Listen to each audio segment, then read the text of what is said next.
Here's President Biden. A few moments about what's going on our college campuses here. We've all seen the images, and they put to the test two fundamental American principles. Excuse me. The first is the right to free speech and for people to peacefully assemble and make their voices heard. The second is the rule of law. Both must be upheld. We are not an authoritarian nation where we silence people or squash dissent. The American people are heard. In fact, peaceful protest is in the best tradition of how Americans respond to consequential issues. But, neither are we a lawless country. We are a civil society, and order must prevail. Throughout our history, we've often faced moments like this because we are a big, diverse, free-thinking, and freedom-loving nation. In moments like this, there are always those who rush in to score political points. But this isn't a moment for politics. It's a moment for clarity. So let me be clear. Peaceful protest in America. Violent protest is not protected.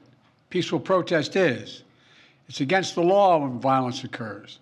Destroying property is not a peaceful protest. It's against the law. Vandalism, trespassing, breaking windows, shutting down campuses, forcing the cancellation of classes and graduations. None of this is a peaceful protest. Threatening people, intimidating people, instilling fear in people is not a peaceful protest. It's against the law. Dissent is essential to democracy, but dissent must never lead to disorder or to denying the rights of others so students can finish the semester and their college education. Look, it's basically a matter of fairness. It's a matter of what's right. There's the right to protest, but not the right to cause chaos. People have the right to get an education, the right to get a degree, the right to walk across the campus safely without fear of being attacked. But let's be clear about this as well. There should be no place on any campus, no place in America for anti-Semitism or threats of violence against Jewish students. There is no place for hate speech or violence of any kind, whether it's anti-Semitism, Islamophobia, or discrimination against Arab Americans or Palestinian Americans. It's simply wrong. There's no place for racism in America. It's all wrong. It's un-American. I understand people have strong feelings and deep convictions. In America, we respect the right and protect the right for them to express that. But it doesn't mean anything goes. It needs to be done without violence, without destruction, without hate, and within the law. You know, make no mistake, as president, I will always defend free speech, and I will always be just as strong in standing up for the rule of law. That's my responsibility to you, the American people, and my obligation to the Constitution. Thank you very much. Mr. President, have the protests forced you to reconsider any of the policies with regard to the region? No. Thank you. Mr. President, do you think the National Guard should intervene? No. Mr. President, Do you agree with what the students are calling for? Mr. President, the former president said... All right, President Biden giving some comments about the unrest we've seen on college campuses, talking about how these protests bring an odds to important American principles. One, of course, the right of free speech to demonstrate peacefully, and the other one, of course, the right of students to feel safe and secure in an academic establishment. He did, on his way out of the room, also say that he didn't think the National Guard should be dispatched to college campuses, which, of course, has been going on in Texas, for one, as well as other law enforcement agencies in other states. Let's talk a bit about this before we go back to the Trump trial. Dana Bash, I know that there has been criticism of President Biden for waiting until today, quite late in all of this, to give a statement. What were your thoughts? Yeah, we have heard from his spokespeople yesterday at the White House podium and the deputy press secretary before that, since the unrest really started. But there have been calls, not just from his political opponents, but from his political supporters, to go out and to say something that gives clarity and a very solid argument for what is okay and what is not okay.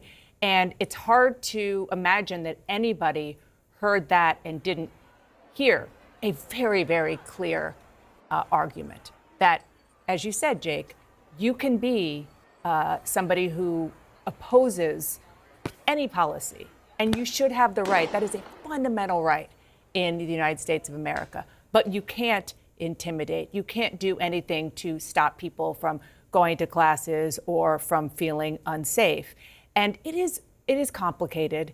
It is something that is steeped in nuance, but it's also something that a leader can and should, and I think probably in this case did, be able to clarify and make easier to understand for the American people. That's what a leader is supposed to do. And let's also be clear, we went way past nuance with the violence that we've seen the last 2 days. I mean, and that is, I think, the distinction that President Biden was trying to make. I mean, breaking into the building at Columbia, the images that we saw out of UCLA, we were just showing some of them on the screens here. There have been all these conversations about these very, in many cases, terrible signs and messages that have been on these college campuses in terms of anti-Semitism. But the escalation in recent days, I think, is clearly what motivated the president to come out now, even after, I will say, every morning I have gotten up looking at the previous day. What did the president say about this? Because I've been waking up and covering at 5 in the morning these protests breaking out on these college campuses. And the answer has always been, until this afternoon, well, no, here's some paper, here's some off-camera comments from the administration.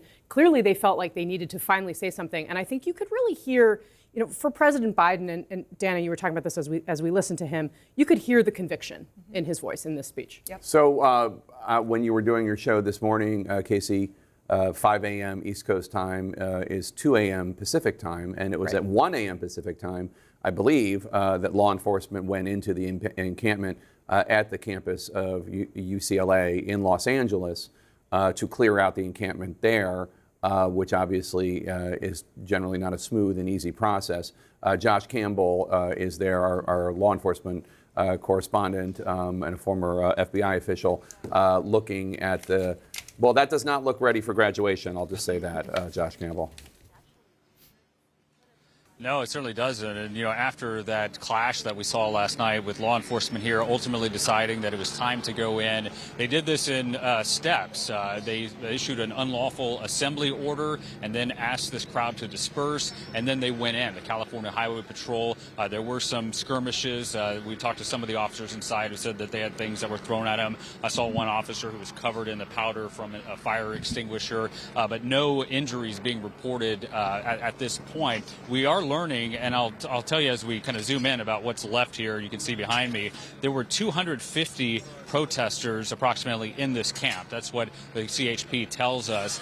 They brought in 250 officers of their own. So essentially one officer for one protester, bringing all of those individuals out.